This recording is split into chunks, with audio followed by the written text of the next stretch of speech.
Maintenant, on va voir comment prédimensionner des fondations. Donc, le travail qu'on va faire porte sur l'étude des fondations superficielles isolées et filantes. Semelle isolée, semelle filante. Voilà. Donc, toujours de la même manière, une demi-portée. Donc là, si je devais calculer la semelle isolée, ben, je considérerais une demi-portée de ce côté, une demi-portée de cela, et je fais la descente de charge, comme on vient de le voir là au début de la séance. Voilà. Pour une semelle filante, bien sûr, la semelle filante, elle va recevoir donc cette demi-portée-là, plus, bon, idem pour la couverture, bien sûr, et on descend jusqu'à la semelle filante. Voilà. Donc, on va regarder par exemple pour une semelle isolée, on va prendre l'exemple d'un poteau central de section 30 par 40 et pour une hauteur de 3 mètres de haut, supportant les charges suivantes, des charges G, donc charge permanente de 350 kN et des charges Q de 105 kN. Il faut rajouter à ces charges le poids propre du poteau et de la semelle, donc les charges permanentes pour G, j'ai 350 kN. J'estime le poids de la semelle grâce à l'expérience, j'ai l'habitude, je sais que pour tel bâtiment, la semelle va avoir telle et telle dimension, et donc elle va peser 21 kN.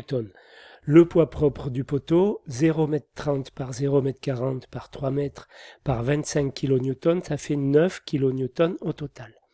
Donc au niveau des charges permanentes, j'arrive à 380 kN. Voilà. Donc si je fais le calcul total des charges, j'arrive à 1,35 aux états limites ultimes, 1,35 que multiplie les charges G 380, plus 1,5 que multiplie 105 kN, ça me fait un total de 670 kN. Si la contrainte ultime du sol sigma est de 0,4 mégapascal, la contrainte ultime du sol, donc ça veut dire c'est ce que peut supporter le sol sans être trop déformé, donc en ayant des déformations supportables par les fondations sans qu'elles se ruinent. Voilà. Donc 0,4 newton par millimètre carré. Voilà. Donc, la surface de la semelle, elle sera supérieure ou égale à donc la charge totale, l'effort total, divisé par sigma, la contrainte du sol, avec la surface en décimètres carrés, la charge en kilonewton et la contrainte en mégapascal. Un mégapascal, on vous signale aussi que ça fait 10 kN par décimètre carré, pour qu'on soit en relation et qu'on puisse arriver à quelque chose.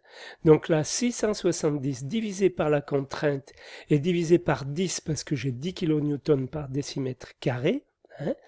Donc ça va être inférieur ou égal à 168 décimètres carrés ou 1 mètre carré, 68. Voilà, la surface de la semelle va être égale à 1,68 mètres carrés.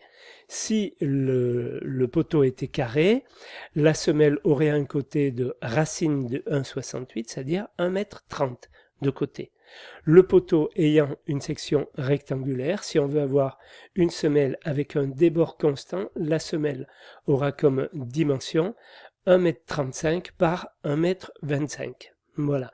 Donc 1,69 m au carré, c'est supérieur à 1,68 m au carré. Voilà comment on arrive, par expérience, quand on a l'habitude, pour calculer la surface d'une semelle rectangulaire. Voilà. On part sur une semelle carrée et puis on extrapole. Son épaisseur sera égale à dimension de la semelle moins dimension du poteau divisé par 4 plus 4 cm, 0 m et 0,4.